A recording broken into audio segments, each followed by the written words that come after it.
Seethanagaram Godrej palm oil factory వారి నీచమైన నిర్వాకం. కోట్ల రూపాయల వ్యాపారం చేస్తున్న ఫ్యాక్టరీ యాజమాన్యం రైతులకు, ట్రాక్టర్, లారీ మరియు ఆటో డ్రైవర్ సోదరులకు కనీసం శుద్ధి చేసిన త్రాగునీరు అందించలేని దారుణమైన దుస్థితి.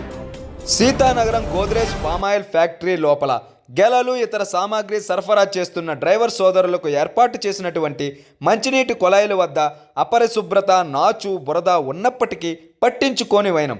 ఎన్ని ఫిర్యాదులు చేసినా పట్టించుకోని ప్రభుత్వ యంత్రాంగం. డ్రైవర్ సోదరులు గోడు వినని ఫ్యాక్టరీ యాజమాన్యం. దీనిపై తీవ్ర ఆవేదన చెందుతున్న డ్రైవర్ మరియు రైతు సోదరులు. నీళ్ళు కట్టుండేది వాటర్ కొద్దిగా వణుకు పుట్టేది, పట్టుకుంటే వణుకు పుట్టేది. అసలు నీళ్ళు జాగి నీళ్ళని అండి, నీళ్ళేనా? ఎండాకాలం వాడాకాలం ఇది రైతులేనండి, మేము రైతులమే. మీ చక్కగా రూములు అలుపుకొని తాగుతున్నారు. మీ గుండెమైంది? డబ్బులు వస్తే మేము తాగాలి.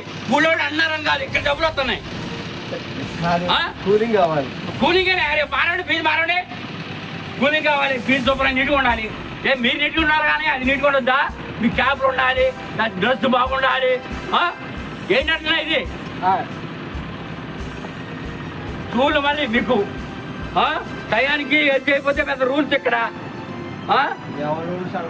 ఉంటే సార్ ఏంటి సార్? మేము బతకాలి సార్, చూడండి మీ కళ్యాణ బతాయి కదా సార్, మీరే మార్చేయగలుగుతారు. అటువంటి ఒకసారి కుట్టేదండి, అడిచేయండి, అది కూడా చేయండి. అడిగే రసమని చూడదు అక్కడ కాదండి. అలాంటప్పుడు తాగినప్పుడు బాటిల్ తెచ్చుకుంటామే. ఏడు బాటిల్ బ్యాటరీ ఉంది అక్కడ, మేము బాటిల్ తెచ్చుకోవడం ఏంటండి? రైతులే మేము, రైతులే నీళ్ళు మాకెందుకు